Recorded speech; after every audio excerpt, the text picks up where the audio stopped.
मीराबाई किस काल की कवयित्री हैं? भक्ति काल में कौन सी धारा? ऊंची आवाज में बोलना है। कौन सी धारा? कौन सी धारा? सगुण धारा। और सगुण धारा में कौन सी शाखा? कृष्ण श्री शाखा। इनके इष्ट कौन थे? श्री कृष्ण। मीराबाई का विवाह कितने वर्षों में हुआ? 12 वर्षों में। कहाँ जन्म हुआ था? राजस्थान में। कब जन्म हुआ था? 1540 में। इनके पति का नाम क्या था? और इनके ससुर जी का क्या नाम था? राणा सांगा। और फिर कितने वर्षों बाद, विवाह के कितने वर्षों बाद ये विधवा हो गई? 7 वर्षों बाद। इन्हें किस चीज से प्रेम था? श्री कृष्ण से। और उनके प्रति भक्ति से। भक्ति ये छोड़ना नहीं चाहती, है ना? और निरंतर वो भक्ति करते रहती थी, सत्संग और भक्ति में लगी भी रहती थी। तो परिवार के लोग क्या करते थे? उसे प्रताड़ित करते थे। हाँ, तंग करते थे, प्रताड़ित करते थे। उनका कहना था क्या नहीं करना है? भक्ति नहीं। श्री कृष्ण को क्या मानती थी? अपना प्रियतम पति मानती थी, है ना? और दिन रात उन्हीं की भक्ति में, उपासना में लगी हुई रहती थी। कौन? मीराबाई। अंततः वह कहाँ चली गई? द्वारका। उठकर परिवारजनों की प्रताड़ना से उठकर कहाँ चली गई? द्वारका। और वहाँ अंततः वे क्या की? 100 शरीर समा गई। कहाँ? श्री कृष्ण की मूर्ति में, उनके मुखारविंद में, है ना? इनकी इतनी भक्ति में पहुँच थी, इतनी ज्यादा ये पहुँच चुकी थी भक्ति करते करते कि यह इनकी भक्ति से प्रभु श्री कृष्ण जो थे उनके वे प्रसन्न हुए और इन्हें अपने में स्थान दिया। किसने? श्री कृष्ण ने। तो पहला पद हम लोग पढ़ चुके, उसका अर्थ समझ गए। Yes ma'am. और बताया किसने? मीराबाई ने, कि हमने और आपने क्या संबंध है। हमने और आपने किसने? श्री कृष्ण और मीराबाई में, है ना? तो श्री कृष्ण और मीराबाई में क्या संबंध है उन्होंने बताया। किसने? मीराबाई ने। तो क्या क्या उदाहरण दिया कि मैं अगर आप तरुवर हैं, वृक्ष हैं, तो हम क्या हैं? पक्षी हैं। और अगर आप सरोवर हैं तो हम क्या हैं? मछली हैं। आप अगर गिरिवर हैं, पर्वत हैं, तो हम क्या हैं? चारा। और आप अगर चंदा हैं तो हम क्या हैं? चकोर हैं, पक्षी। और प्रभु श्री कृष्ण को उन्होंने कहा अगर आप मोती हैं तो हम क्या हैं? धागा है। एक दूसरे के बिना नहीं चलेगा, है ना? अगर आप सोना है तो हम क्या हैं? सुहागा है। और मीरा कहाँ रहने वाली है? कहती है अपने प्रभु के बारे में, श्री कृष्ण के बारे में कि हे ब्रज के वासी, आप कहाँ रहते हैं? वैसे तो प्रभु कण कण में रहते हैं, लेकिन 100 शरीर उस समय विद्यमान जब राधा रानी के समय थे तो कहाँ थे? ब्रज।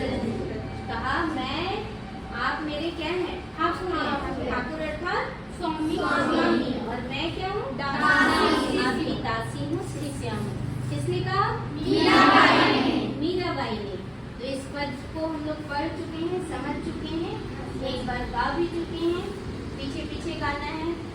जो तुम तोड़ो पिया मैं नहीं तोड़ूं।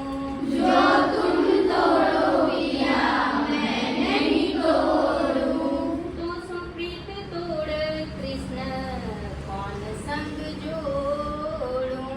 तो सुप्रीत तोड़ कृष्ण कौन संग जोड़ूं। तुम भय तरुवर मैं भई पखिया। तुम भय तरुवर मैं भई पखिया। तुम भय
हमसे नाता तोड़ना चाहें तो तोड़ लें, पर मैं आपसे नाता नहीं तोड़ूंगी। क्यों?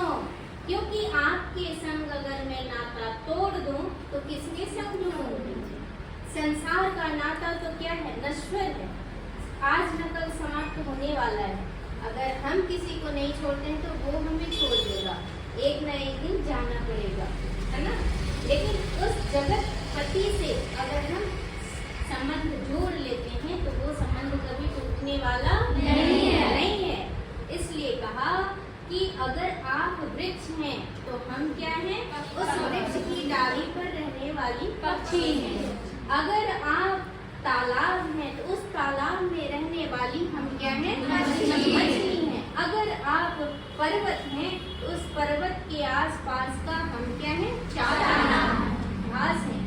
और अगर आप चंदा हैं तो हम क्या हैं? चकोर।